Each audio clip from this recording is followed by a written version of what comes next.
صباح الفل يا عم سيف، عامل ايه؟ أنا الحمد لله تمام. انت عامل ايه؟ كله تمام والله. احنا النهارده عندنا ايه؟ النهارده هيبقى عندنا حاجة ليها علاقة بالشطرنج. هو حاجة يعني ممكن تكون بعيدة شوية عن اللي بنتكلم فيه يعني. بس النهارده يعني كنا عايزين نتكلم عن مستر أحمد العدلي، وهو مؤسس ثينك تري. وازاي حضرتك عامل ايه؟ اهلا وسهلا يا سيف، اخبارك ايه؟ أنا تمام الحمد لله. كنت عايز أسأل حضرتك في الأول، هو إزاي عشان دي يعتبر ناس كتير بتدور عليها، إن إزاي أحول هواية أنا بعملها كسنين إن أنا أخليها بيزنس، وأحاول إن هو بعد كده يجيب لي عائد وكده. والله يعني هو الموضوع مش سهل خالص بصراحه. الموضوع محتاج ان احنا الاول يعني ان انا اكتشف اصلا انا شغفي ايه او بحب ايه. وده يعني في تريجر كده واضح. وممكن نعرفه بكل سهوله ان انت يعني السوشيال ميديا سمارت انف ان انت تقدر تعرف انت انترستد بايه. فشوف الكونتنت اللي بيطلع لك في السوشيال ميديا، وباي ديفولت انت ده خلاص، ده اللي انت مهتم بيه، اللي انت حابه. فانت كده خلاص عرفت ايه اللي انت بتحبه، ايه اللي انت حابب تشتغل فيه، وهكذا. ازاي بقى ده تحوله لبزنس؟ فانا دايما من النوع اللي انا ايه يعني مؤمن جدا ان مفيش اي حاجه جديده ممكن نعملها خالص. يعني او الحاجه الجديده اللي ممكن تحصل، فانت معلش يعني مش احنا اللي هنعملها، او محتاجه فند كبير او حاجه بقى ايه تمام. سواء بالسوفت وير او اي اي وهكذا. فيعني شوف اللي بره عاملين ايه، وبالنسبه للحته دي سواء بقى فاينانسنج، طب ايه البرودكت او السيرفيسز اللي بتقدم من بره. ايه مثلا لو انا مثلا مهتم بالفيتنس او التريننج وهكذا، طب بره بيعملوا ايه؟ بشوف اللي بره بيعملوه، هل انا اقدر اقدم خدمه زي كده في بلدي او لا.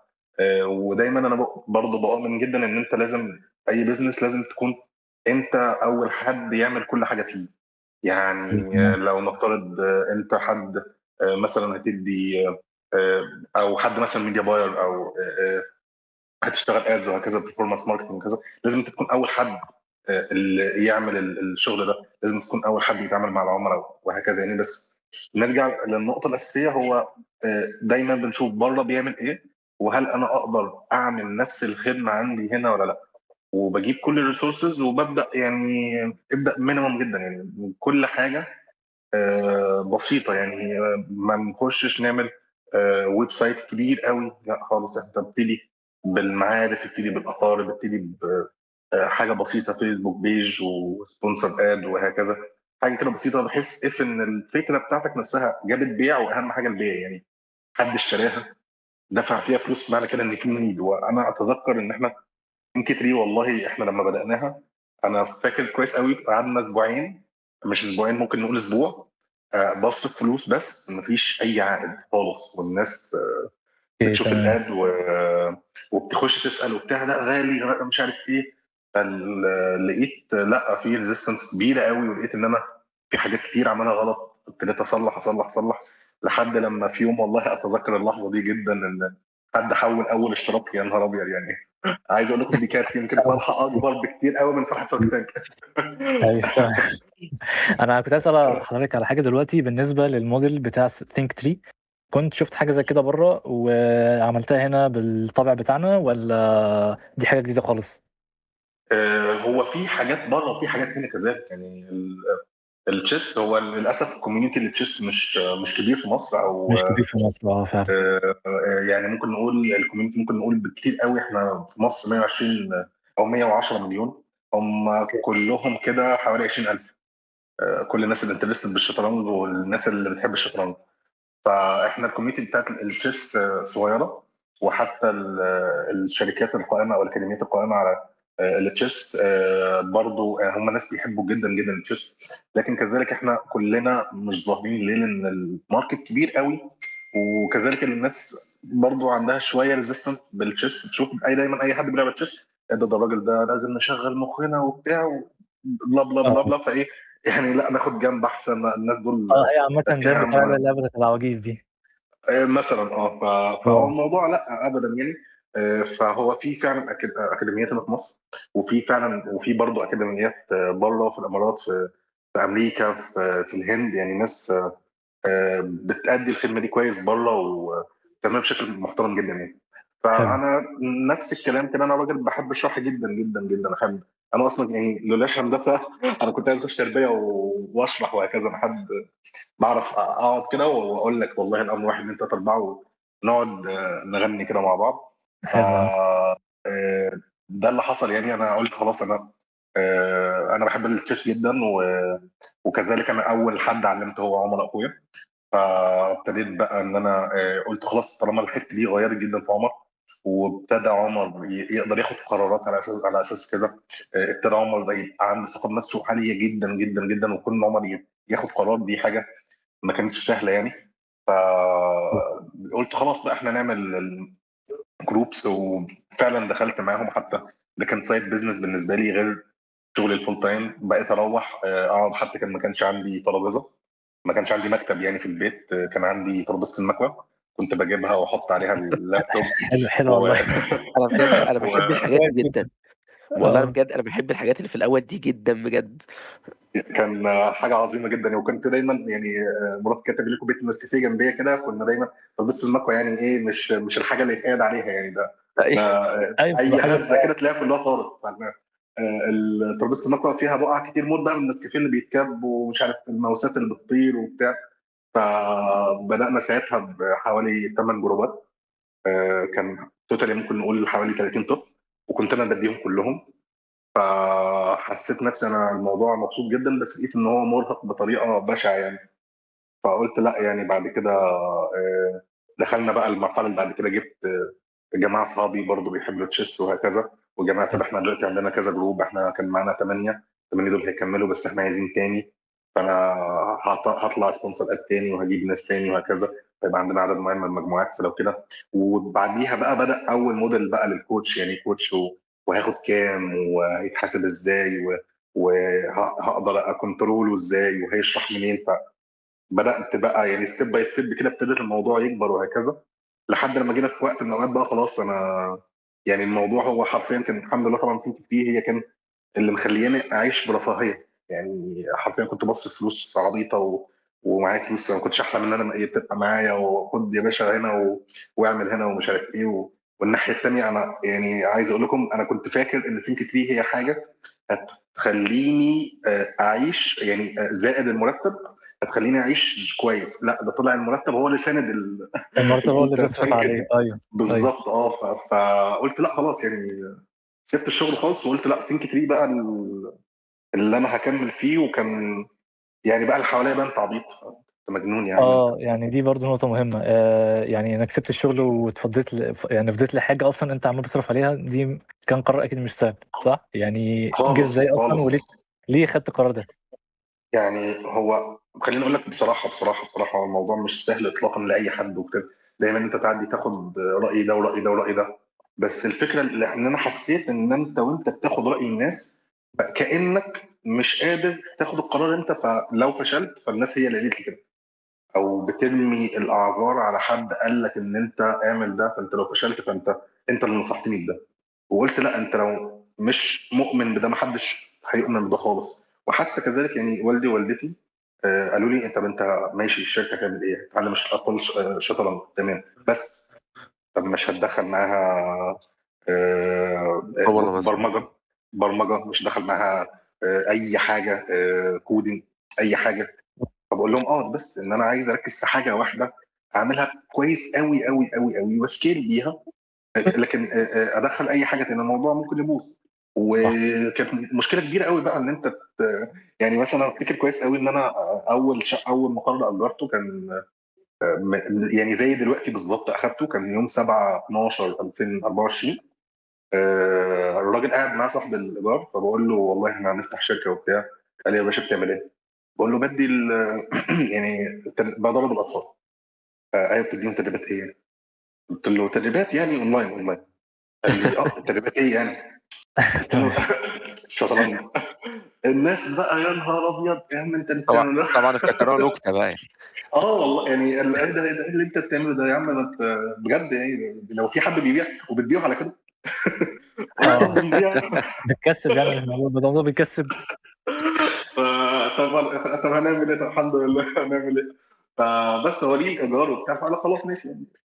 تمام. وبدانا، وطبعا اول ناس جويند معانا، يعني كون ان انت برضه تلاقي حد يشتغل ويديك الوقت بتاعه، ان حد اصلا يوافق ان انت تشتغل. انت حد ما سمعش عنك ولا يعرف انت مين ولا بتعمل ايه. فانت محتاج تجيب حد بقى ما عندوش شغل اصلا، عشان ما قداموش غيرك، فهيجي فتعلمه وبتاع، وبعد كده يبقى حد بتاعك بقى، ونكبر مع بعض.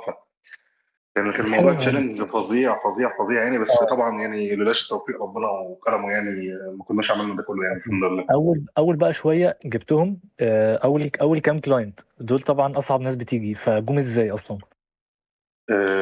اول كام كلاينت يعني، عايز اقول لك يمكن اول كام كلاينت لحد دلوقتي معانا، انا مش عارف ازاي. ده الناس بجد؟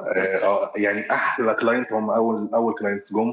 واول ناس باركت لنا على الحلقه، لان الناس دي يعني ما كناش عارفين ان اللي بيدي لهم التدريب، او اللي بيدي الاطفال التدريب في الاول هو الاونر يعني. اكيد انت كوتش، ايوه اكيد كوتش، اكيد الموضوع فيه اداره وبتاع وهكذا، اكيد انت كوتش. ايوه ايوه. فبعد كده لما شافوا انا المؤسس، فكان بالنسبه لهم ايه ده احنا كنا مع الاونر نفسه، هو اللي ابتدى معانا وبتاع. يعني كان الموضوع بالنسبه لهم عظيم جدا. حاجه كبيره طبعا اه. ده غير كده ان احنا في الاول خالص، انا حد مش فاهم اعلانات ومش فاهم. انا كنت في اعتقادي ان انا اول حاجه اعملها هو السبونسر ادز، وان الفيسبوك هو سمارت انف ان هو يقدر يجيب لي الناس الانترستد بالخدمه وبتاع وهكذا. فبدانا الادز. انا ما كنتش فاهم برضه ادز، دخلت اتعلمت الادز. فبعد ما اتعلمت الادز وبتاع، كان معايا حوالي 10000 جنيه محوشهم.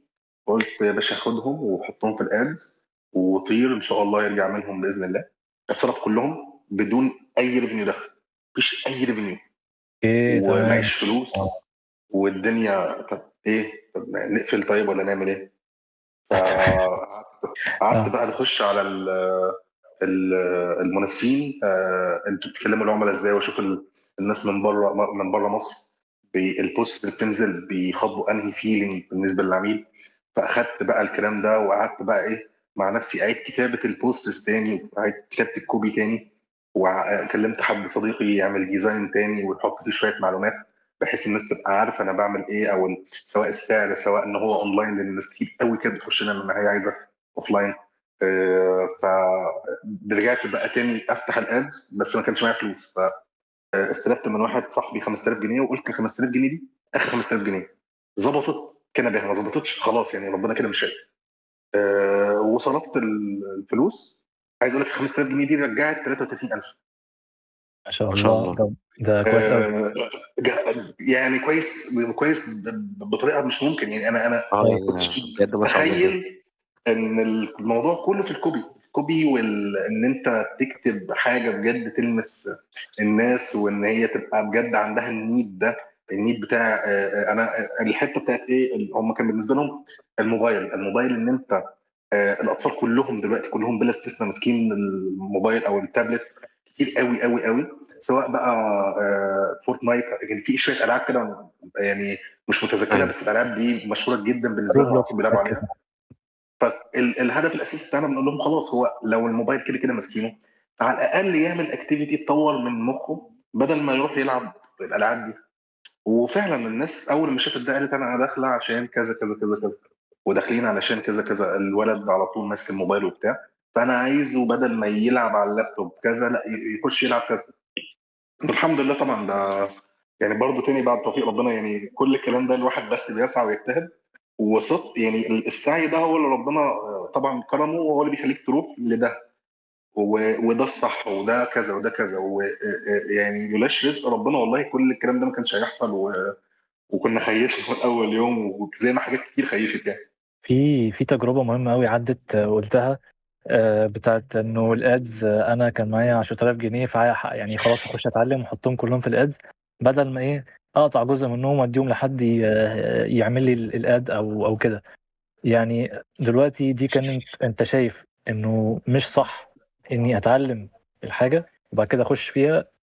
انا كراجل مثلا فاوندر او حد مؤسس شركه، انا في النهايه طبعا كل قرش بالنسبه لي بيبقى مهم جدا، خصوصا في الاول يعني. فالحته دي طبعا اديرها ازاي ولا اعمل ايه؟ يعني هل اعمل اوت سورس؟ بس لو جبتها طب ما هو هياخد مني فلوس كتير، وايه اللي هتبقى الاعلان كده مش هتبقى حاجه، وكل الكلام ده. فيعني مش عارف يعني الحته دي لو حد جديد يتصرف فيها ازاي. انا دايما شايف ان يعني لازم الفاوندر او المؤسسين، او لو هم فاوندرز، لازم هم اللي يبقى معاهم خلطة كل حاجة. يعني عايز اقول لك انا الى الان بعمل الادز، انا الى الان ماسك الماركتنج، بس هيجي في وقت انا هسيب الموضوع ده لحد هو اللي هيديره، هو اللي هيعمله. بس على الاقل الشخص ده انا عارف اذا كان هيعمل نتيجه كويسه او لا. بالنسبه للتريننج، التريننج برضو كنت اول واحد قال لي، بس ان انا اول واحد قال لي ده، دي خلتني بعد كده اقدر اقول الكوتش ده كويس، الكوتش ده مش كويس. اه كل الحاجات اللي كانت في الاول في سنتي دي، كل الحاجات اللي انا كنت بعملها. بس عايز اقول لك يمكن كلهم دلوقتي مش بعملهم، اللهم الا الادز لسه بعملها. فواحده واحده هو يعني للاسف برضو في مصطلح شائع هو الديليجيشن، او ان انت تسيب الشغل اللي انت بتعمله لناس تانية. ده صح بس في مرحله معينه، مرحله لما انت تبقى الكباستي بتاعتك كبيره، مش قادر تلاحق على، او انت كفاوندر عندك مسؤوليات تاني انت محتاجها اكتر، وعندك انكم داخل وعدد عملاء اكتر، فمفيش لما مشكله تبقى سكيل اب او ديليجيت. كورس بقى. ديليجيت لحد يعمل ده، وراقبه في الاول ابتدى اشتغل تمام، كمل بقى ايه انت الناحيه التانيه في الحاجات التانيه اللي انت المفروض تعملها. لكن هتفضل تديليجيت في الاول حاجات كتير وانت، طب معلش انت لو في الاول معاك الفلوس بتاعت الادز، نفترض ان هم مش 10000، نفترض ان هم 100000. بس 100000 دول لو اديت لواحد منهم 50000 يعمل لك الادز، وال 50000 دول رجعوا لك مثلا 100. الراجل ده انت مش عارف اذا كان عامله صح ولا غلط. الراجل ده انت مش عارف اذا كان هو اشتغل كويس او مش كويس، مش هتعرف تحاسبه بعد كده. فمؤمن جدا جدا والموضوع مش صعب خالص، مش بتكلم على الادز بس، بتكلم على كله. الموضوع انت لو مش لمه من اوله لاخره مش هتقدر تديره، والشركه دي مش هتروح في حته. اهم حاجه ان كل حاجه تبقى معاك، عشان ده السكرت صوص يعني. مثال مثلا، ما ينفعش واحد ما يعرفش يطبخ يفتح مطعم. ممكن حلو. تدير مطعم ماشي، لكن تبقى انت صاحب المطعم والاونر، لا، لازم تبقى معاك السيكريت صوص اللي على اساس الناس هتيجي على السيكريت صوص ده. طب انا يعني كنت عايز برضه اقول لحضرتك على حاجه.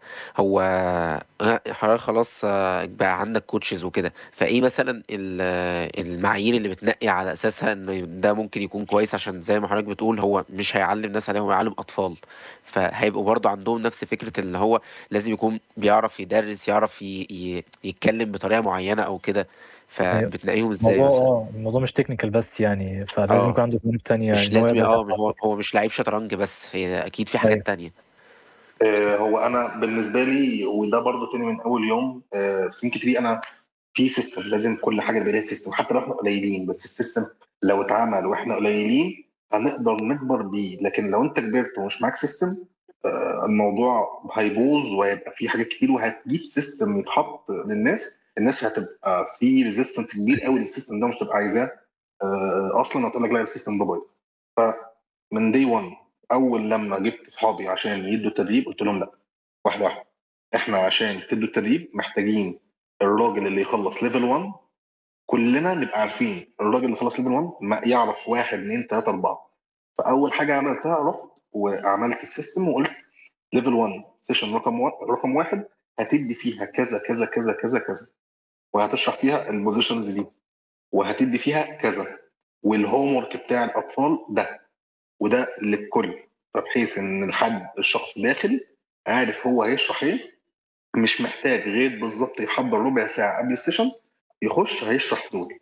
فبقى اي حد داخل سيشن 1 ليفل 1 هيتشرح له 1 2 3 4، ومفيش اي حاجه تتغير. كذلك في ليفل 2، كذلك في ليفل 3، وهكذا. ده بالنسبه للكونتنت. فاحنا كده عملنا هيكله للكونتنت، انت هتشرح 1 2 3 4، فبقينا كل سواسيه الكل بيتشرح له نفس التوبيك، بحيث الراجل اللي خلص ليفل 1 طلع ليفل 2، فانا عارف الراجل ده فاهم 1 2 3 4. طيب بالنسبه للكوتشز احنا عندنا قاعده اساسيه، اهم حاجه ان انت يبقى عندك سوفت سكيلز كويس قوي قوي. لو السوفت سكيلز بتاعتك كويسه، عايز اقول لك احنا الناس اللي معانا مش عتاوله شطرنج، ناس عاديه خالص، بس هم يقدروا يوصلوا المعلومه بشكل كويس جدا جدا جدا. وده يمكن الخطا الشائع اللي الناس في التريننج شايفه دايما ان لازم الكوتش يبقى افضل من من اللاعب. هو لا، يعني لو هنقول مثلا رونالدو هو مين اللي بيدربه؟ هو اللي بيدربه ده احسن من رونالدو؟ في اكيد فرق لا ما لا. بين ان يعني انت تكنيكال تبقى كوتش يعني. وان انت تبقى لاعب، لان يعني مثلا هو في البطل العالم دلوقتي ماجنس كارلسن، راجل يعني عنتيل وبقى له تقريبا 7 او 8 سنين على ما اتذكر يعني بطل عالم. راجل ما شاء الله يعني وآلة بتلعب. الراجل ده معاه مدرب. طب هل المدرب ده احسن من كارلسن؟ مستحيل. المدرب ده ايوه. اقل بكتير قوي من كارلسن، بس المدرب ده هو اللي شايف نقاط الضعف بتاعت كارلسن وكل شويه بيطورها. وده اللي احنا بنعمله. انا بالنسبه لي مش مهم ان الكوتش يبقى مستوى عالي قوي في التشيس، لا. انا بالنسبه لي الاهم ان انت تقدر تمانج نفسيات الاطفال وتقدر تطلع بيهم بسيشن مفيده، وفي نفس الوقت الاولاد مبسوطين بس. حلو، يعني في الاخر كده ملخصا للموضوع انه مش انت مش مهم توريني انت السكور بتاعك او الرانك بتاعك كام، انت 1000 وكام في ولا 2000 وكام في على تشيس دوت كوم ولا ايا كان. لا، انت المهم الاناليتيكال سكيلز بتاعتك، بالظبط. وانك انت تعرف تمام تجيب الغلطات، وانك انت ازاي تحسنها من كل الكلام ده. جميل بالظبط. قوي. هو اهم حاجه ان يعني احنا برضو كذلك عندنا رولز معينه لازم تتبع. يعني انت ما ينفعش تبقى داخل السيشن قافل الكاميرا، لا، لازم تكون فاتح الكاميرا، ولازم الاطفال يشوفوك، ولازم تطلب منهم ان هم يفتحوا الكاميرا. لازم تكون مبتسم، لازم كلامك كله يبقى ايجابي. لازم تبقى حد عندك حماس عشان الاطفال. لو انت حد خلينا نقول سوري معلش بارد وبتقول المعلومه كده زي كانه درس او حصه، الناس هتزهق منك، والناس هتبقى بالنسبه لها سيشن الشطرنج دي يا نهار ابيض على الوحاشه، ومستحيل نخش حاجه زي كده. لكن لما يبقى انت داخل وعندك حماس، يلا يا شباب نعمل كذا، والبازل دي اللي هيحلها الاول ليه بوينت ومش عارف ايه، فبشكل ما الانرجي دي هتتنقل لهم، فهيبقوا عايزين يحلوا. هيبقى فيه نوع كده من الكومبيتيشن، الشباب هتطلع مبسوطه، حاسه ان هي اتعلمت حاجه وحبت اللعبه. وانس ان هي حبت اللعبه هتبتدي تطبق، فشخصيتها تتطور بقى ايه، والاوتكمز اللي احنا قلنا عليها. حلو قوي. هو اصلا حاليا ثينك تري فيها كام موظف؟ ثينك تري خلينا نقول از فول تايم 15، تمام. وبارت تايم بقى كوتشز معانا 70 مدرب. ما شاء الله، الله. يعني خلاص، يعني ان شاء الله تبقى كوربريت كبير قريب وتخش في يا الافات ان رب. شاء الله. يا رب يا رب باذن الله. ان احنا شاء معانا الله. حوالي 3500 طالب يعني اوفرول كده، وان شاء ما الله شاء باذن الله الله. السنه الجايه كده يبقوا 20,000 كده باذن الله. جميل قوي، حلو التارجت ده. يعني ان شاء الله نيجي السنه الجايه ونشوف تكون محققه. دلوقتي باذن بالنسبه الله. بقى لكل الحاجه، يعني الموظفين اللي عندك دول، سؤال بقى معلش، هل حد قبل كده بتعمل معاه انترفيو كان كذب في السي في؟ كده في السي في. اقول لك حاجه مش عارف اذا كانت صح ولا غلط، بس انا مش ببص على السي في اصلا. اوكي تمام. آه، انا بالنسبه لي مش عايز حد تقيل قوي، لا بالعكس. انا ببص دايما على الشباب، شخصيته عموما. وببص بالظبط شخصيته. انا بالنسبه لي في معيارين رئيسيين. لو هم عند اي حد الراجل ده من بكره يتعين. لو هو عايز يشتغل بمعنى انا احطني في اي حاجه انا هشتغل، انا جعان شغل. دي انت.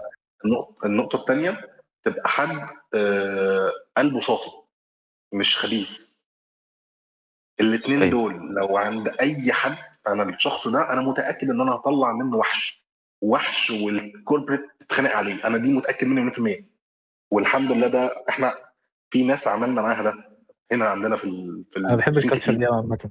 بس عامه لا، يعني. لو مثلا نفترض انه حد مثلا يعني يعني حد يعني نقول مثلا يعني على سبيل المثال هو اتش ار، اوكي. قال لك مثلا ان هو يعني قعد مثلا سنتين خبره وهو مثلا قاعد سنه في مكان ما. اوكي. ده بصراحه تفرق معاك؟ ما اكتشفتهاش، بس طبعا تفرق، طبعا طبعا مليون في الميه. لان انا مش انت مش مضطر تكذب عليا. انا والله ببقى قايل لك انا عايز واحد اتنين تلاته اربعه، واللي بيكذب معنى كده ان انت يعني صباح الفل يعني. السكيلز بتاعتك مش قد هو كده وعايز تكذب علشان انك انت تتعين بس. بالظبط. فليه احنا مش داخلين جيم دي وبعد كده. انا في الانترفيو بسالهم دايما عن خبرتهم السابقه، ان هي لو في خبره سابقه. فاللي بيحكي لي بقول له اهم سؤال هو انت سبت الشغل القديم ليه؟ او عايز تسيبه ليه؟ ودي ممكن يعني نصيحه للشباب، يا جماعه، ليه الناس بتشتم في اللي فات يعني؟ انا في كذا حد بقعد معاه يقول لي ده الشركه اللي فاتت واحد ان انت، وبيعاملوني معامله مش عارف ايه، واحد ان انت اربعه. ما تفتكرش ان انت لما تقول لي ده انا هقول لك تمام تعالى ومش عارف ايه، واحنا مش هنعمل لك ده. لا ابدا ابدا، يعني الناس دي لو فعلا كده ما ينفعش تقول لي كده. يعني ده انا اقل حاجه هعملها لك هتروح تقول لي ده الناس برضه هنا في كتير بتعمل واحد من ثلاثه اربعه. يمكن ده لا فاهمك اكبر طبعا، خطا اكيد فاهمك. انا معاك الناس جدا. تقع فيه. ايوه، انا بحس حضرتك هو ليه سأل السؤال ده، عشان احنا كان في حلقة فاتت انا نصحت ان الناس تكذب في السي في. هو ايه ده ايه ده فهو عشان كده بيسألك السؤال ده. انا بالظبط، انا يعني احنا بنسال الناس طب انت قايل لي في دي واحد من ثلاثه اربعه. بصراحه انا اول حاجه ببص عليها لينكد ان، لو الناس حط لينكد ان بس ببساطه اريح والستراكشر بتاعه واضح، وانت خلصت كذا ورحت كذا، وحتى الشركه اللي انت كاتبها اقدر اخش في الشركه دي الاندستري بتاعتها ايه. فانا لينكد ان بالنسبه لي سلس وبسيط جدا يعني. بخش ابص فبقول لك والله انت كنت كذا، طب بتعمل ايه هناك؟ والله بعمل واحد من ثلاثه اربعه. طب خلاص هنا مش عارف هنا تعمل ايه. فبشوف بقى انت والله قلت لي ان انت هناك بتعمل واحد اتنين تلاته اربعه. طب على اساس كده اكيد طالما بتعمل دول اكيد عندك سكيلز معينه خليتك تعمل دول. فلما تيجي عندي هنا تشتغل السكيلز دي باي ديفولت اكيد عندك. فلما تيجي تشتغل لو السكيلز دي او الاوتكمز بتاعت السكيلز دي ما اتحققتش، فمعنى كده السكيلز دي اساسا مش عندك، كده في مشكله. بس يعني الحمد لله الحمد لله الى الان ما تعرضناش يعني لحد، لان احنا يعني خدمتنا مش كبيره، هي سنه فكل اللي قابلناهم حسبه 20 او 25 واحد بس، في منهم ريجكتد في منهم اكسبتد. لكن شفنا حاجه زي كده الحمد لله. لا ويا رب ما نشوفهاش يا رب ان شاء الله يعني. طب انا آه، كنت عايز اسال بقى حضرتك سؤال. شارك تانك، هم التواصل كان عامل ازاي؟ هل انت يعني عشان الصراحه ما عنديش خبره في الموضوع ده، هل انت بتقدم ولا هم بيكلموك ولا ايه اللي بيحصل يعني؟ والله انا اللي قدمت، يعني في الحاله بتاعتي انا اللي قدمت. اه. وبصراحه بشوف ناس على السوشيال ميديا بتقول ان هم كلموهم او ان هم قالوا لهم ان البيزنس موديل بتاعكم يعني هيبقى فيت في شارك تانك وهي ليه اوبورتيونيتي كويسه في شارك تانك. مش عارف المعلومه دي صح ولا غلط، بس انا دي شفتها هو جايز يعني في بيبقى كذا ميكس حد مثلا كان ما منزل. بين الاثنين، يعني بيتكلموا شويه وبياخدوا شويه من الابلكيشنز اه وكده. اه بالظبط فانا يعني قدمت وكان يعني بالنسبه لي بصراحه يعني انا من احسن القرارات اللي خدتها يعني بصراحه يعني شارك تانك يعني. ثينك تري ما قبل شارك تانك غير بعد شارك تانك تماما. وحتى بالنسبه لاهلي يعني اهلي كذلك هم كانوا ستيل والله حتى من شهر كانوا مكلميني ده في شغلانه في كذا، طب ما تروح. طب انت يا ابني اللي انت بتعمله ده صح ولا غلط؟ طب ولا انت في فرق بتعمل هنا دلوقتي. هنبتدي ندعي لك والله، احنا هندعي لك، ايه؟ هنعمل ايه؟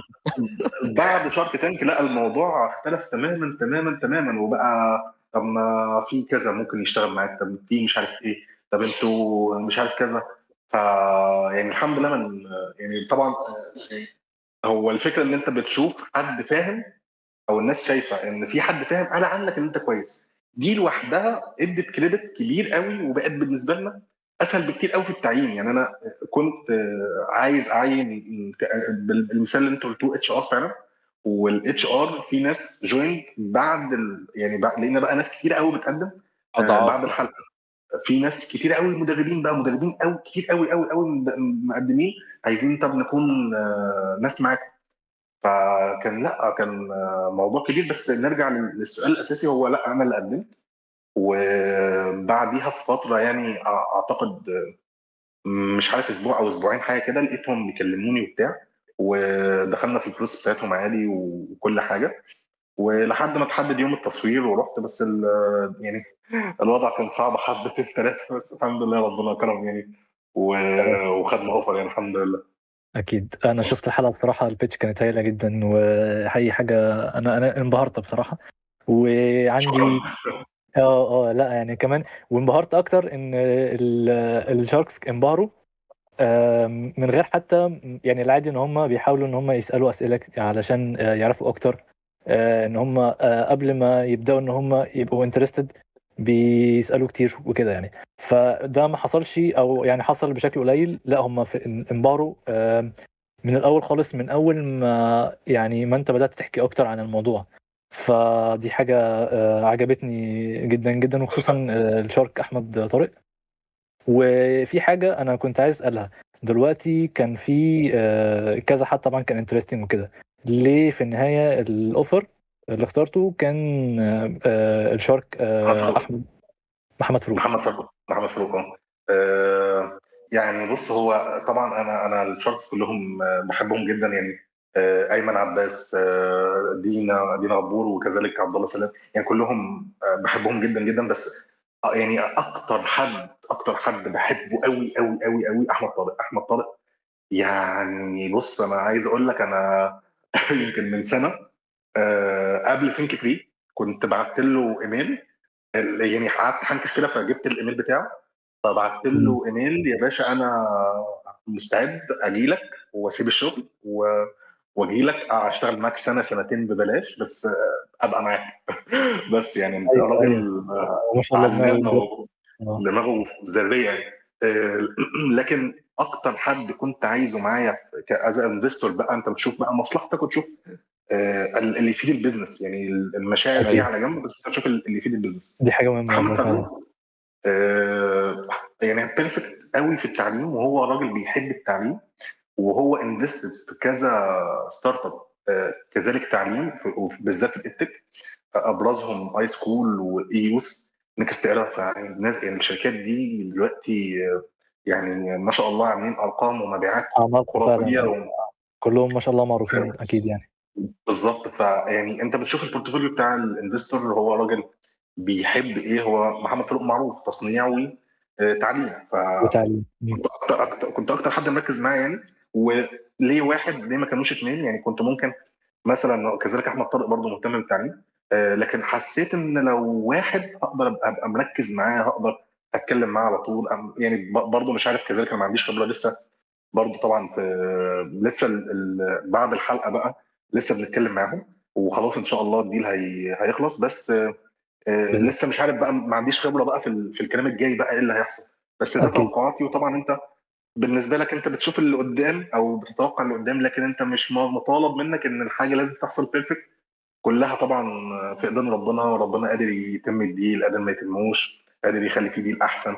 وبالفعل يعني في كذا برضه انفستور كلمنا، ويعني برضه الواحد مش عارف بكره في ايه، بس يعني اهم حاجه احنا كل يوم الصبح بنصحى نشتغل ونشوف الصح ونعمله، طبعا نستخير وبتاع، واللي فيه ربنا طبعا، يعني اللي فيه ربنا طبعا هيتم في الاخر كده باذن الله. حلو قوي. طيب التحضير بقى للبيتش. انا يعني دلوقتي انا كستارت اب انا عايز اعمل بيتش، ودايما بشوف ايه، انه انت عشان تعمل بيتش انت بتبدا بالبروبلم، وبعد كده بتخش على السولوشن، وبعد كده وهكذا بقى، ويعني بالظبط. الستبس الى اخرها. فالتحضير ده جه ازاي او حصل ايه؟ وهل في حاجه مثلا جات لك بره الصندوق علشان تعمل بيتش هايله كده، ولا ايه بالظبط اللي حصل؟ طيب، بص، هو عموما انا حد بحب البابليك سبيكنج جدا، وبعرف اطلع في ايفنتس وقدام ناس يعني اتكلم عادي. وكان في الاول الموضوع ده كان عندي رهبه، بس دلوقتي ما بخافش يعني، اقدر اتكلم، اقدر اطلع اتكلم والموضوع عادي. لكن شارك تانك بالذات يعني الموضوع مختلف في رهبه خالص. طبعا اكيد. طالع اه انت ايوه طالع ايوه مش يعني، هو انت مش في وضع بتتكلم. هو دايما انا بشوف انت الوضع بتاعك ايه بالنسبه للناس. يعني انت لو طالع في ايفنت، فمعنى كده ان انت حد كويس وطلع قدامهم وانت حد كويس، لكن انت هناك في شارك تانك انت حد لسه هنجادج عليك دلوقتي بقى. اوكي. ايوه فالله اعلم انت الجادجمنت هيبقى كويس وكمان او مش الكاميرات كويس. بتوتر شويه. لا، عايز اقول لك بقى ان الكاميرات انت هناك مش بتشوف اي كاميرا. يعني انا مش عارف الكاميرات كانوا مخبينها فين. انت تمام حلو. انك داخل، انت مركز بس معاهم. لو بصيت حواليك، هو فين الكاميرات يا جماعه؟ يعني ما شاء الله الناس هناك شاطره جدا يعني. الموضوع ده انا مش شايف تلاقي كاميرات. نفسك بتتصور من شوتس كتيره ومن جوانب كتير وكده. اه بالظبط. بس فين الكاميرات يا جماعه؟ انا الناس دول بس اللي شايفهم، و... ومش شايف فين الكاميرا، مش فين الكاميرا. بس الفكره في ايه؟ ان انت بتكون عارف ان كل كلمه بتقولها دلوقتي دي هتتذاع زي ما هي. مفيش اي طبعا. قص، مفيش اي حاجه تهته تتلخبط، قلت كلمه غلط، قلت كلمه صح. وده شفناه طبعا في حلقات قبل كده.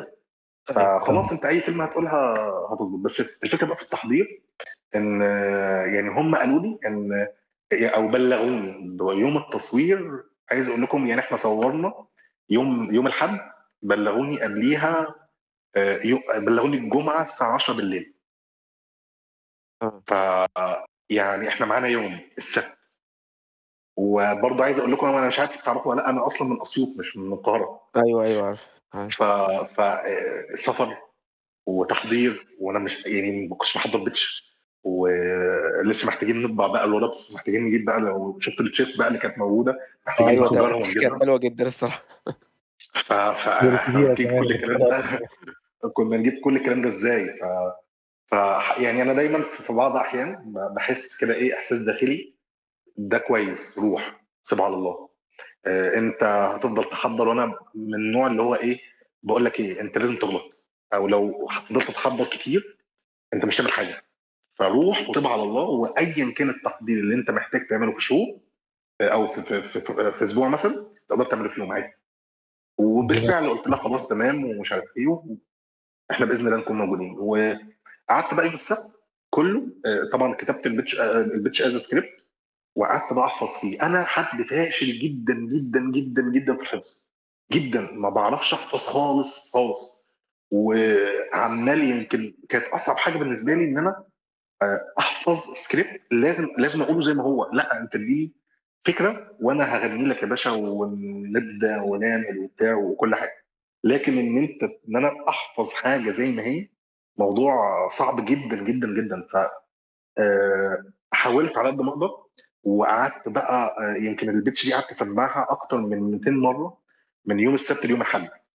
وطبعا انت يوم الاحد انت ما بتشوفش شارت خالص، بيبقوا موجودين في مكان ما، بس انت مره واحده تعالى يلا بينا هنصور. فالمره الواحده دي تعالى انت كل الحفظ اه اللي حفظته طار يا باشا. هي الدنيا برضت. ايوه. بس يعني طبعا تاني والله يعني ملاش كلام ربنا وتوفيقه يعني. وقعدت برضه طبعا يعني ايه، الافكار، وان انا يا رب اشرح لي صدري ويسر لي امري واحلل عقدة من لساني يفقهوا قولي. يعني قعدت بقى اقول كتير، لان انت داخل جوه انت معاك ربنا بقى، انت لا شطاره ولا. وطبعا هم يسالوك اسئله، فانت اجابات الاسئله دي ممكن ما تكونش صح فيقلقوا. فيعني سبتها توتالي كده طبعا على ربنا. بس انت طبعا عامل اللي عليك ومصدق في نفسك ومصدق في حلمك، والارقام اللي انت عاملها كويس قوي. وبس الحمد لله طبعا دخلنا، كان طبعا وابهرتنا الموضوع صعب الصراحه. خالص. شكرا شكرا. والله بجد احنا يعني شكرا جدا ليك احنا يا قعدنا سيف. نتكلم انا ويوسف على البيتش، كانت حلوه جدا وانبسطنا للاخر وبجد يعني. حضرتك احنا من نص يعني من نص البيتش كده احنا عارفين ان انت كده كده انت طالع باوفر. هو انا يعني اكيد الشخص ده هيطلع بكده باوفر. فلما جاء ما بقى اربعه، فكان الموضوع كويس جدا الصراحه. انا عايز اقول لكم بقى، انا والله في نص البيتش انا حاسس ان احنا يعني انتوا حرفيا الاحساس هناك غير الاحساس خالص وانت بتتفرج. يعني اكيد طبعا. سيف ويوسف دلوقتي بيتفرجوا عارفين ان احمد هيطلع باوفر، بس احمد هناك انا حرفيا حاسس ان احنا يعني مش عارف يعني اذا كان ده صح برضه، بس انا حاسس ان احنا بنتكلم. يعني حاسس ان انا ايه، ادينا بنتكلم دلوقتي زي ما انا ايه، زي ما انا ويوسف وسيف ايوه دلوقتي بنتكلم، وهناخد بعضنا شويه كده ونمشي، او لما هنخلص كلام همشي. مفيش اوفر، مفيش اي حاجه. ان انا دي ديسكشن عاديه، اه مش حاسس ان ايوه احنا فاهم. في بيتشنج دلوقتي. دي حاجه. الحاجه الثانيه وان بعد كده يعني يترتب انا عليها بقى حاجات انت كبيرة بقى، انفستمنت اه وحاجات كده. ده كله برضو، انت كل ده مش في ذهنك انت، كل الموضوع انا بتكلم معاهم. طبعا اول لما سمعت اول اوفر اللي هو ال 40% احمد طارق، ايوه انا عايز اقول لكم حاجه، انا حسيت ان هو بيهزر. يعني انت يعني انا اللي انا هو بيهزر انت ايه اللي هو انا شفت الرياكشن بتاعك، اندهشت شوية. انت بقى خليني اشرح لك بالظبط اللي انا حسيت ايه. شفت اه انت لما حد في شارك تانك بيقول اوفر، فبيطلع كده في موسيقى بتطلع تمام. كده وفي حاجه بتطلع من تحت. ايوه. اللي بيسمع البرنامج بيستنى ده. انا سمعت الاوفر ومفيش حاجه ظهرت من تحت. ومش كان في صوت بيطلع ولا إيه يا جماعه؟ بالظبط، فين الصوت يا جدعان؟ فانا حسيت ان هو مش اوفر حقيقي، يعني ان انت بتتكلم عادي يعني. فلقيت دينا بتقول اوفر، ولقيت محمد فاروق بيقول اوفر، ولقيت ايمن عباس بيقول اوفر. فانا قلت خلاص، طبعا اكيد الناس دول بيتكلموا عادي، فخلينا نجريهم. ولو مش صح خلاص يعني يبقى اسمنا جريناهم. بس ايوه فطلعت تمام. اتكلمت مع كرم، اوكي. وكرم والله الامر واحد انت تربعه وبتاع. انا كنت بصراحه كنت اقل نسبه كنت ممكن اضحي بيها هي ال 30%، والحمد لله ان احنا نسينا عليها يعني. فرجعت لمحمد فاروق يا باشا، والله 30% تمام ضن. وبصراحه احمد طارق يعني انا بجد بأكني ليه كل الحب والعز، ان هو ساعدني كتير كتير كتير. ان انا قعدت اقول طبعا فوائد الشطرنج من ناحيه، بس الكلام بتاعه هو ايوه، اللي انا خلى بحسه كان بيساعدك فعلا. ايوه، انا حاسه كان بيكمل معاك البيتش. بصراحه يعني تاني والله احمد طارق بجد يمكن البيتش طلعت حلوه عشان احمد طارق، عشان احمد طارق قاعد يتكلم كلام حلو. الراجل ده بجد في ايده البيتش يا تمشي حلو يا تمشي وحش. الراجل ده لو قلب عليا يا نهار ابيض، احنا هنروح في حته والله تاني. بجد، ايوه، على فكره انا انا بشوف بتكلم الحلقات بجد. التانية اللي بيحصل فيها كده. ايوه، ما بيقلب على حد انا بحس ان خلاص اللي كده هو شكرا عليه كده. انا بجد بحب مش حابب ان أنا اتحط في موقف زي كده بصراحه. هو خالص. الراجل في ايده يا يطلعك حلو يا يطلعك مسرح يا يطلعك نجم. للاسف. فالحمد لله ان هو دخل في صفنا وقعدنا نتكلم. وعلى فكره حتى يعني في كلام ايمن عباس لما كان خايف من موضوع ان في ابلكيشنز بتعلم وبتاع، هو اللي رد على الحته دي. ايوه صح. وهو اللي قال انا محتاج لازم تعمل كذا. الردود دي انا عندي، بس انت مش هتقدر تقولها زي ما هو بيقولها. يعني هو بيقولها بطريقه كذا كذا كذا، وليه الاكريديشن بتاعه وليه اسمه ان هو بيقول لا ده صح وده مش عارف ايه. فالحمد لله طبعا. لا الراجل ده يعني لولاش كلامه البيتش دي مش تطلع كويسه كده. وتاني كل ده توفيق ربنا فقط يعني، ومش شطاره. ومش اقول لك انا دخلت كنت مكسر والله ابدا.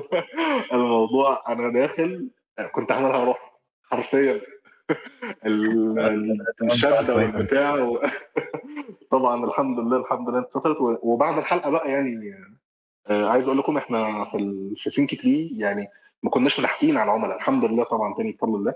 الحمد لله. ولدرجه انا كنت بقى يعني بدات بقى ابيع مع الشباب. يعني احنا معانا 3 سيلز ايجنت. دخلت مراتي معاهم ان هي نبيع او نشتغل مع الشباب، ودخلت انا وما كناش ملاحقين على ناس كتير قوي طبعا بفضل اكيد. الله. ما شاء جولنا الله. ولسه لحد دلوقتي الناس تيجي والله من بعد اذاعه الحلقه. فبجد شارك تانك يعني تجربه الحمد لله ربنا وفقنا فيها كده الحمد لله. طب انا كنت عايز اقول لحضرتك على حاجه. اي ستارت اب بتاع الفاوندر بتاعها بيبقى على طول بيواجه، وحضرتك قلت حصل يعني، بس يعني عايزك تكلمنا اكتر عن الموضوع ده. ان على طول بيواجه كلام سلبي كتير جدا. هو ازاي ممكن انا ما اقعش منه لو انا فعلا انا مآمن وبتاع، بس انا بيتي بيديني كلام سلبي، انا صحابي بقعد مع حد يعني، حتى بيبقى الواحد مستني لو كلمة واحدة حتى عشان يعرف يكمل، بس هو ممكن ما بيلاقيهاش. فانا ازاي افويد كل ده واركز في اللي انا فيه؟ والله هو سؤال صعب جدا وللاسف دي حقيقه. انا بجد كان الموضوع كان صعب جدا. وبعيدا عن الكلام السلبي ومش سلبي خلاص، انت لو حتى لو كلام سلبي هتسد ودانك. لكن الموضوع بجد ضغط فظيع فظيع فظيع. ضغط هي سواء لو انت متجوز هيبقى في بيتك ضغط.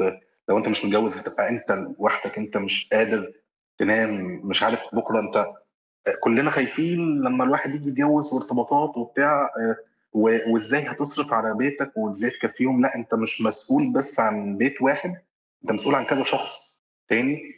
مرتباتهم هتيجي منين مش عارف ايه. ف لا هي شغلانه انت فيها في الطريق لوحدك. ويمكن سمعت بلاش نقول فاوندر على قد ما هو السي او اللي هو الراجل اللي بيقود المنظومه.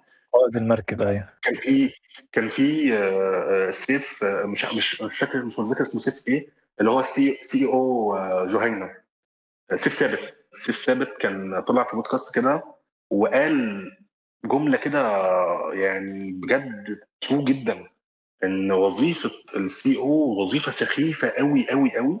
انت لوحدك، انت مفيش حد معاك. ما ينفعش الفيلينج اللي انت خايف منه قدام تبينه لحد، لان هم بيستمدوا ثقتهم في بكره منك. فانت لو خايف ما ينفعش تبين ده. دي نقطه. النقطه الثانيه لازم تكون شايف الاخطاء، واي خطا يحصل لازم انت اللي تتحمله مش حد تاني. ما ينفعش تقول احنا فشلنا عشان خاطر فلان غلط. ودايما عندي قاعده مهمه جدا: القائد هو اللي ايه اللي في كده جمله انجليزيه كده حلوه قوي. الفرق بين القائد والليدر اعتقد. المهم يعني يقول لك القائد الصح هو بيجيف ذا كريدتس اند جيت ذا بوليتس، اللي هو بيقول والله لو عملنا نجاح، النجاح ده التيم اللي عمله، لكن لو فشلنا انا اللي فشلت مش هم عملوا اللي عليهم. تمام، دي نقطة ودي مهمة. كلام من جميل اول والله. يوم في ثينك تري شغالين، على طول لو في لا قدر الله اي مشكله حصلت، يا شباب انا غلطتي، ويمكن غلطتي اللي عملتها ان انا ما كنتش اتوقع ان بعد شركه تانك الدنيا تبقى رش كده. واكيد طبعا الرش ده في عملاء اكيد فقدناهم والناس زعلانين، فانا بقول لهم احنا مين الغلطان في ده؟ انا. طيب مين اللي عمل النجاح ده ومين اللي وقفني هناك اتكلم عن الارقام؟ انتوا اللي عملتوا ده. فبيخلي التيم شغال، المكان ده مكانه، النجاح ده نجاحنا احنا. ما بقى يعني بقت الشباب، انا مش بحب اقول عليهم كده، بس خلينا نقول بالنسبه للناس غريب الموظفين عندنا، هم شايفين المكان مكانهم، وانا بقيت شريك محمد فاروق، هم شايفين كده وحقهم ده، وده اللي هم عملوه فعلا. فبس لو رجعت تاني لسؤالكم، هو لا، الموضوع صعب جدا ومفيش طريقه غير ان انت تبقى قوي كفايه ان انت تعدي ده. مفيش اي طريقه ان انت الصعوبات والضغوطات دي تعديها غير ان انت تستحمل وده. وباي ذا واي الصعوبات دي هي اللي في الاخر هتعمل منك خلينا نقول ذكر. اي مشكله تحصل انت قدها. يعني الحمد لله المشاكل كلها اللي عديناها دي، اي مشكله جايه هنقدر نعديها. ليه؟ لان مش هتقدر تعدي او مش هتقدر تواجه مشاكل كبيره غير لما تعدي على الصغيرين دول الاول. فدول اعتقد ان دول اكبر مشاكل. انت المشاكل دي كنت لوحدك، كنت معكش فلوس، كنت متداين، كنت الناس مش شايفاك، فكل الكلام ده انت عديته. اللي جاي بقى اسهل بكتير قوي من اللي فات، لان على الاقل دلوقتي لو رحت لاي حد يساعدك هيبقى شايف انت بتعمل ايه، يقول لك تمام طبعا اساعدك، وهيتمنى انه يساعدك. بس فالموضوع بصراحه يعني ما حدش ياخده غير لو هو قده بجد، لان رياده الاعمال دي انت تبقى فاوندر لحاجه، موضوع مش سهل خالص خالص خالص، وبجد يعني ربنا يعين اي حد مكانه. حلو قوي. بصراحة كمان نقطة مهمة قوي، حتة الاونر شيب دي، ان الموظفين عندك يعني يحسوا ان هم عندهم اونر شيب في الشركة بطريقة ما، يعني ان هم يقدروا ان هم فعلا يبقوا مسؤولين ويقدروا يطلعوا احسن نتائج طبعا. بالظبط. خلينا بقى اه نتكلم. اه لا لا خلاص تمام تمام، كمل كمل كمل. تمام، خلينا نتكلم على ثينك تري دلوقتي شوية، لان انا بصراحة اوكي. عجبني الموديل جدا، وزي عبد الله سلام، انا بصراحة كان عايز اخش فيه انا كمان يعني. فيعني تحس ان هي ضاعت عليك قوي فرصة ان هي الاطفال بس. فدلوقتي آه، حتة بقى انها الاطفال، هل هي قريب هتبقى كمان للسن اكبر شوية؟ والله بص يا يوسف، هو في حاجه بالذات بالذات بالذات في حته الاديوكيشن بالذات، او في الكونتنت او في التريننج. خلينا نقول التريننج اساسه كريكولم، او اساسه المنهج نفسه، الكونتنت نفسه اللي بيتحط. الكونتنت ده متغير بيزد اون كذا حاجه. اول حاجه الاودينس، تاني حاجه الاوبجيكتيف. ممكن نقول دول اكتر حاجتين بناء عليهم الاودينس او الكونتنت نفسه بيتغير. انا ما اقدرش اشرح رياده اعمال لشخص هيخش مثلا او هيفتح شركه. مش هقدر افتح يعني مش هيبقى نفس الكونتنت اللي اشرحه لشخص هيفتح شركه لشخص تاني هيبقى اداري في شركه. لا، دي حاجه ودي حاجه. كذلك التشيس. يعني التشيس بقى فيه كذا حاجه، فيه ان انا اعمل كونتنت اشرحه للاطفال علشان مثلا اطور شخصيتهم، فده كونتنت تاني. كونتنت تاني ان انا اشرح تشيس للاطفال بس عشان يبقوا ابطال شطرنج، ده كونتنت تاني. طيب لما تمسك بقى الكبار، لا، كونتنت تالت. طيب انا لما دلوقتي يبقى عندي كذا كونتنت، انا عايز اقول لكم دلوقتي اصلا احنا الكونتنت بتاعنا الاساسي لسه ده على طول بنعمل له ابديت. انا مش هقدر اسيب اللي في ايدي دلوقتي واروح اقول لك لا طب انا اعمل جروبس كبار، وخصوصا ان احنا السيستم بتاعنا كله معتمد على الاطفال. ازاي؟ ان زي ما قلت لكم، انا بالنسبه لي الشخص لازم يخش، لازم يبقى عنده سوفت سكيلز معينه، ولازم يبقى عنده سن معين. يعني انا بالنسبه لي المدربين الكبار ما مش بنقبلهم، مش عشان هم وحشين لا والله، بس هم في الفرق السن لما يبقى كبير بالنسبه للطفل والراجل اللي بيديه، بيحس شويه ان هو في حصه. يعني لا، احنا معظم الناس اللي عندنا طلبه جامعه، وناس شاطره جدا، ناس عايزه يبقى ليها دخل ثابت ليهم وهكذا. فطالب الجامعه قادر بشكل كبير جدا يمانج طفل. طيب الكبير مش هقدر اجيب له طالب جامعه. يعني ما اقدرش مثلا عبد الله سلام لو دخل نفترض معانا وحد بيشرح له، ما ينفعش يلاقي احمد عدلي حتى يشرح له، لازم يلاقي حد كبير بيشرح له. فشوف كل الكلام ده، انت دخلت في سيستم وبوظت في 5000 حاجه، والشباب الحاجات اللي هم بيناموا يصحوا عليها يلاقوها في حاجات كتير اتغيرت. ما اقدرش اسيب اللي في ايدي ده واللي انا عامل فيه اداء كويس قوي وسيستم مظبوط وبيدوبلكت نفسه مع بعض وقادرين نسكيل عليه. احنا ما كناش هنقدر نعمل الارقام دي غير بسيستم واضح، حاجه واحده بس بنقدمها ومكملين فيها. على فكره احنا عندنا كبار، يعني احنا في وكتير قوي قوي قوي جالنا بعد الحلقه، كتير قوي جالنا بعد الحلقه كبار. يمكن 20 مجموعه مثلا اتعملت كبيره، ناس كبار. بس احنا عندنا الكبار برايفت، بيبقوا برايفت مش جروب. ف 20 واحد كبير جالنا، وفي عربي وفي انجلش وفي الماني حتى، ناس جم عندنا.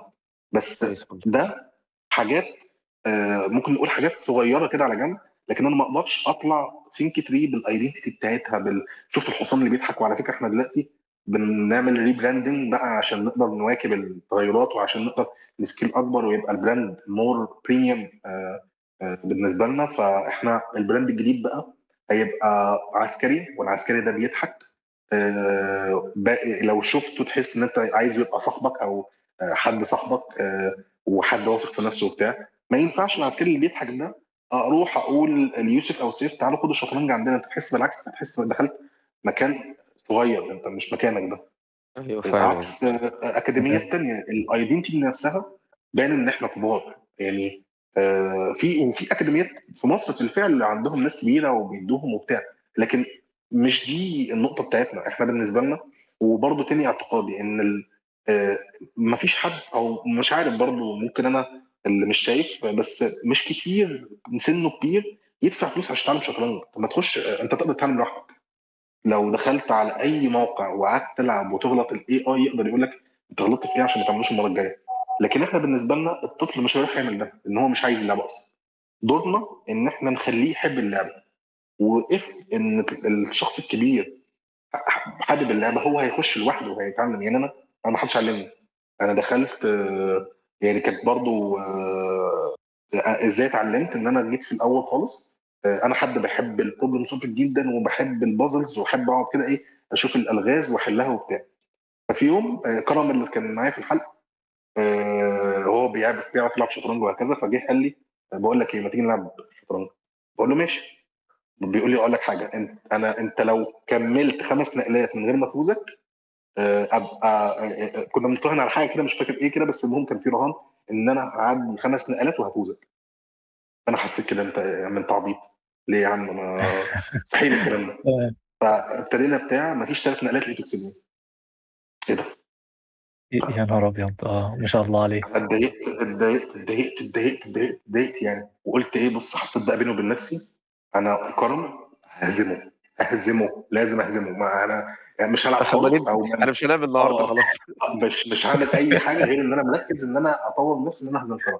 وبالفعل قعدت بقى اشوف ناس بتشرح شطرنج، وقعدت اقلب على اليوتيوب والناس تشرح هنا، اخش تشرح هنا، اخش العب واخسر وارجع ومش عارف ايه وبتاع.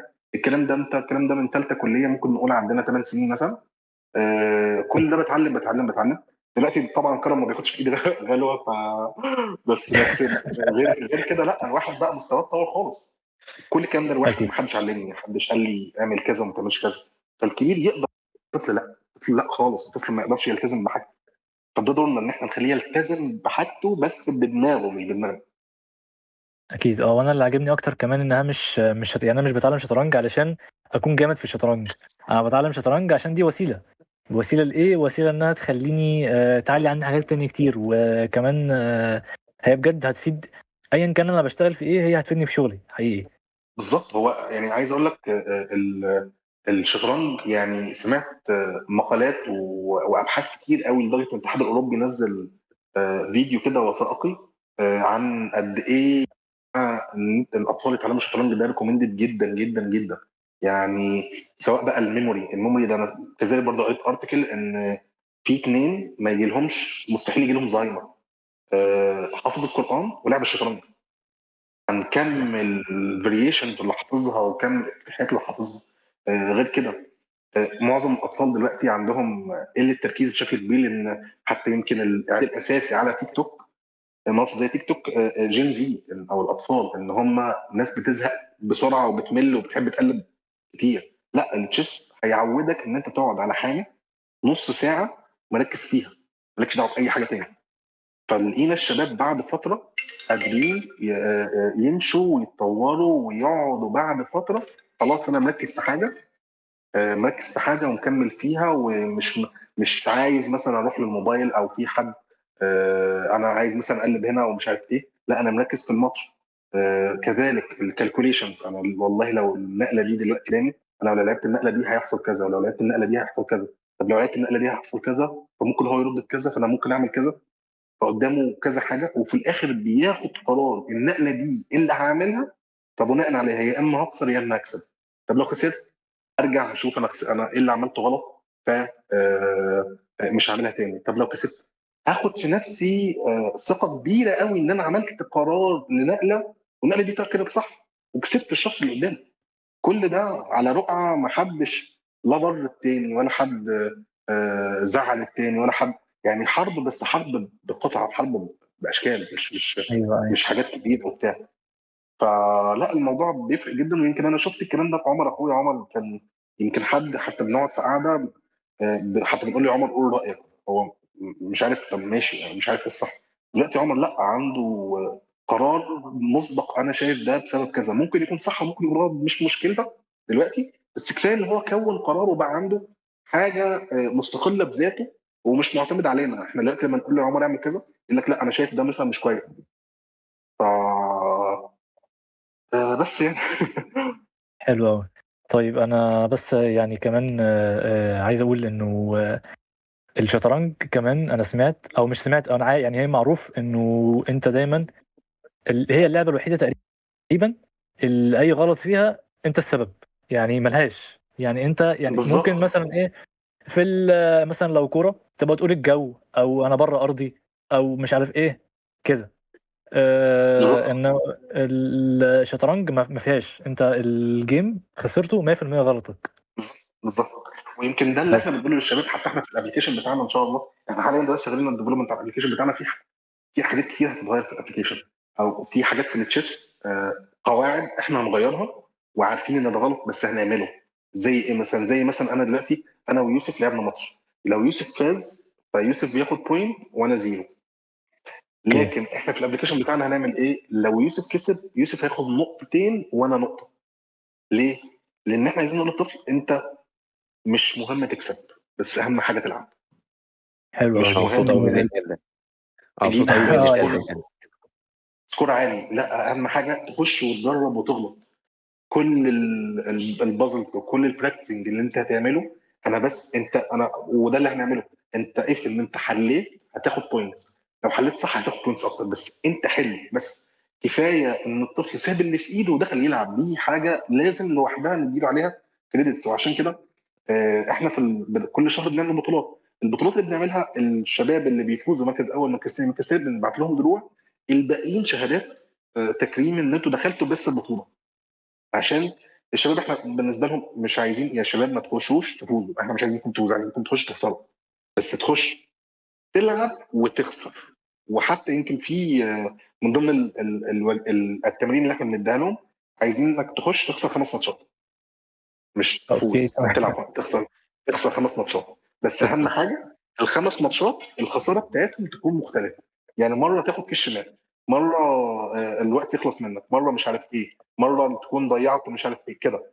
لكن تبقى نفس الغلطه كل شويه لا. بنلاقي الشباب لوحدها كده بتاخد الموضوع بهزار وبتاعه، ويرجعوا يقول لك لا ده انا خسرت 3، ده مش عارف ده أنا خسرت كذا. فالموضوع بيبقى فني جدا بالنسبه لهم. والله تمام، انا حلو أوي. بجد حضرتك انا عايزك اقول بجد ان حضرتك موديل للمدارس، الناس يعني عشان يعني ملاحظين على طول كل الاطفال اذا كان مثلا في سني مثلا او اصغر او اصغر عندهم مثلا مشاكل، حصل له مش عارف مشكله مع المدرس في ايه، حصل له مشكله. فكل الكلام اللي حضرتك قلته من بدايه الحلقه بيقول ان لا ان احنا نهتم بالاطفال ونهتم. حضرتك يعني مش قلت يعني اني مش مهتم باللي هو يتعلم قد ما هو لا انت كويس وبتاع. الكلام ده بيفرق جدا في المرحلة دي يعني. وبرضو كنت عايز اقول لحضرتك ان بجد انا عاجبني جدا ان كل حاجة بتوفيق ربنا مش داخلي وبتاع. انا بجد انا مبسوط جدا بكلام حضرتك يعني.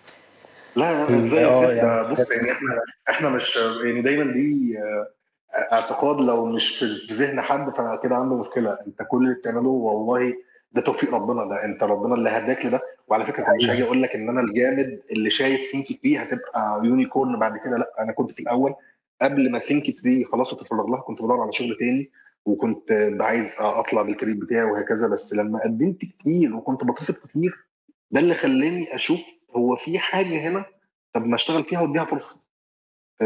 كذلك احنا بالنسبه لنا هنا في ثينك فري دايما حاطين كل حاجه على عاتقنا. بمعنى انا الشباب بالنسبه لنا بيقول لهم لما بقول لهم نسبه التجديد وبتاع، يقول لك نسبه التجديد مثلا احنا اقل نسبه تجديد حصلنا عليها 50%، مش بنقل عن كده. فطبعا بالنسبه للاديوكيشن دي نسبه عاليه قوي وخصوصا الاطفال. فبقول لهم طب احنا عايزين نعلى بيها. بقول لهم ايه المشاكل؟ فبيقولوا لنا مثلا الاطفال مش بتحضر. طب الاطفال مش بتحضر وبناء على ايه؟ بناء عليها ما بيحلوش، بناء عليها مش فاهمين، الاطفال مش ملتزمين. قلت لهم بص يا شباب، بعيدا عن كل الكلام ده، الكلام ده مسؤوليتنا ولا لا؟ قالوا لي لا مش مسؤوليتنا، ده الاطفال هم اللي مش بيحضروا، هم مش ملتزمين. قلت لهم لا، هو كل الكلام ده مسؤوليتنا. احنا مسؤولين ان احنا نحبب الطفل في السيشن اللي المفروض هيخشها. لو الطفل حب السيشن ايا كان اللي معاه هيجي دلوقتي هيخشها.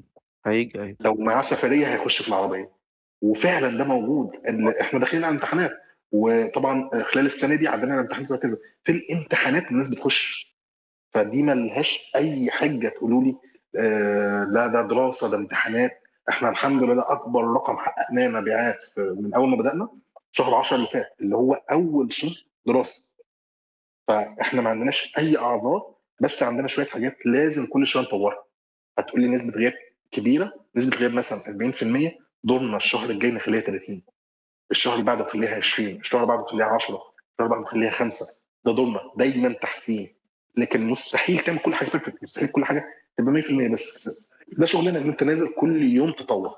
لو كل يوم او في يوم نزلت ما طورتش كده معنى كده انت مش شغال اصلا، معنى كده انت روح اقفل احسن. يعني بجد هو حتة قوي، يعني عجبتني قوي حتة انه انت مسؤول عن غياب الطلبة. اولا هو يعني دي حاجة في الجامعات بالذات، بما ان الواحد هو في الجامعة بيبقى حر اكتر شوية انه يحضر ولا لا. الدكاترة بيواجهوها مع الطلاب. فحقيقي حتة ان هو يبقى اونر، ان هو يعني ايه، يبقى مسؤول على ان الغياب ده نابع من ان السيشن نفسها فيها مشكلة. دي حاجة طبعا لازم يعني الناس تعيد النظر فيها، وكمان يعني إن شاء الله تتحسن.